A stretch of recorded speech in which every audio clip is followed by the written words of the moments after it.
Well, let's start with the market today, but I will tell you that really the impact of what is happening in the Middle East is now telling on all of the commodities that we are going to be analyzing this afternoon. If you take a look at gold, silver, copper, and platinum, they are all down in negative. First is gold selling for $3,370. That's per ounce. Silver is $36.39. Copper is $485.40. And platinum is $1,292.91. You will recall yesterday that platinum and copper were doing pretty well, as in green, stayed in green for all of yesterday's trading platform. But today, I must tell you that it is down 0.77%. That's platinum. And copper is down 1.06%. Silver is also down significantly, 2.32%. And gold is down 1.12%. Let's take you to the other market now, where we look at corn, wheat, cocoa, and cotton. For corn, it is $446.50. Wheat is $585.50.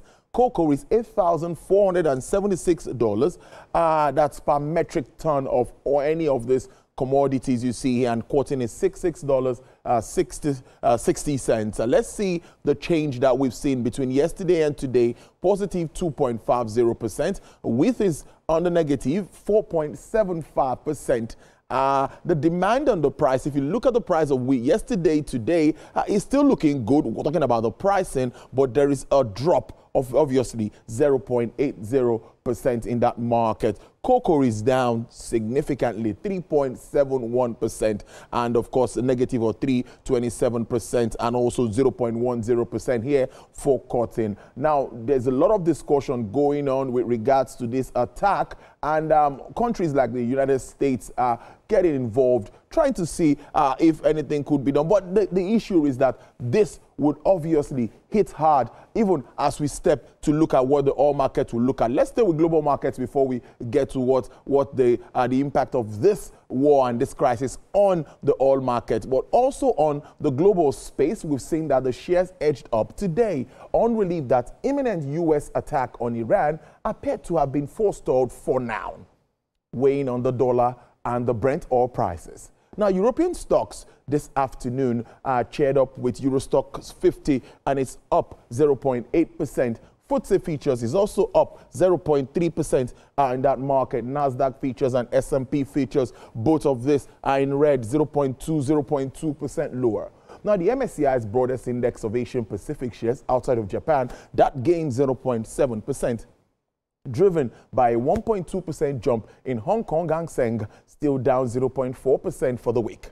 With South Korea's shares benchmark also outperformed with a jump of 1.1%. That's that market here topping the 3,000 level for the first time since 2022, after President Lee Jae-yong announced a stimulus spending plan. Japan's Nikkei was flat. Wow. Crude oil prices today fell after the White House delayed a decision on the United States' involvement in the Israel-Iran conflict.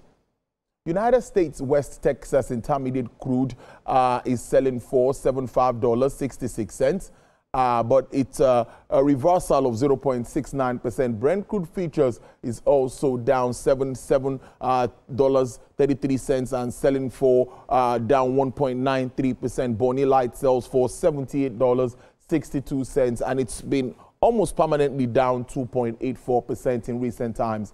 For the OPEC basket, dealers offer $74.37. That also has a mixed bag and down 1.70%.